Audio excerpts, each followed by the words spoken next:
श्रीमद् देवी भागवत महापुराण चतुर्थ स्कंद में देवताओं के साथ दैत्यों का युद्ध, इस कथा को आज हम श्रवण करेंगे।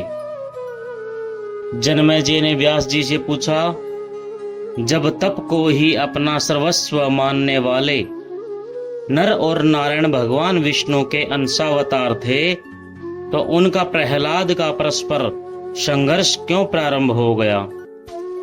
व्यास जी ने उत्तर दिया, हे राजन, प्रत्येक युग में जगत प्रभु जनार्दन अवतार ग्रहण करते आए हैं। एक बार भृगु मुनि ने भगवान को श्राप देना चाहा। मुनि की बात को सत्य करने हेतु विष्णु जी ने अवतार लेने का वचन दे दिया। भृगु ऋषि भगवान को श्राप क्यों देना चाहते थे, उसका कारण बतलाता हूं। प्राचीन समय की बात है कि हिरण्यकश्यपु नाम का एक राजा था। उसके पिता ऋषि कश्यप थे। उस समय अकारण ही कभी ही दैत्यों और राक्षसों के मध्य युद्ध छिड़ जाया करता था।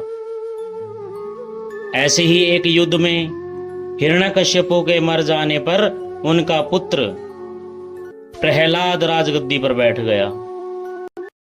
उसके साथ भी इंद्र का भयंकर युद्ध प्रारंभ हो गया।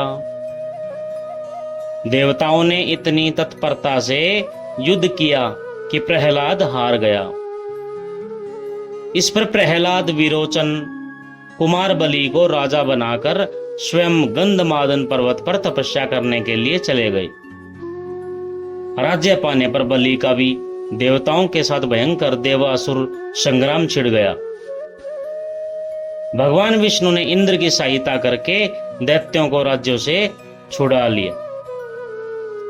हार जाने पर सभी दैत्य मिलकर के शुक्राचार्य की शरण में चले गए और उनसे बोले, आपसे हमारी प्रार्थना है कि आप हमारी सहायता करें, हम आपकी शरण में आए हैं।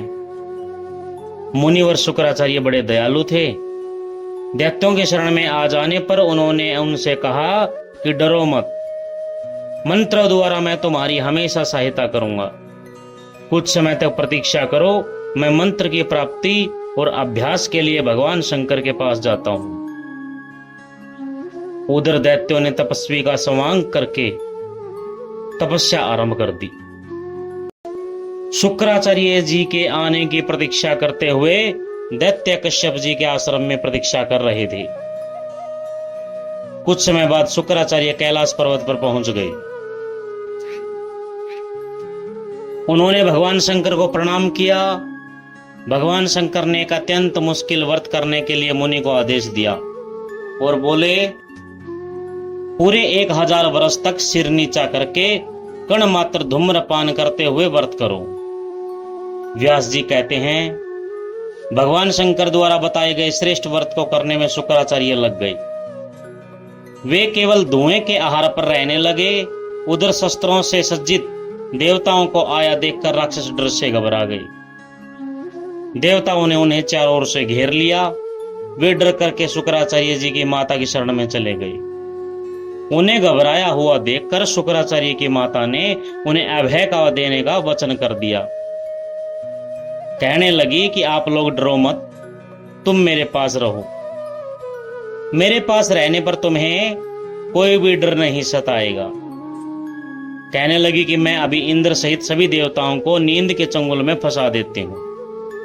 इतना कहकर उन्होंने निद्रा देवी को आज्ञा दी। सब देवता नींद के वशीभूत होकर के मूक की भांति पड़े रहे। नींद के प्रभाव से इंद्र की शक्ति समाप्त हो चुकी थी। इससे इंद्र घबरा गए। इंद्र को घबराया हुआ देख करके विष्णु जी ने कहा कि तुम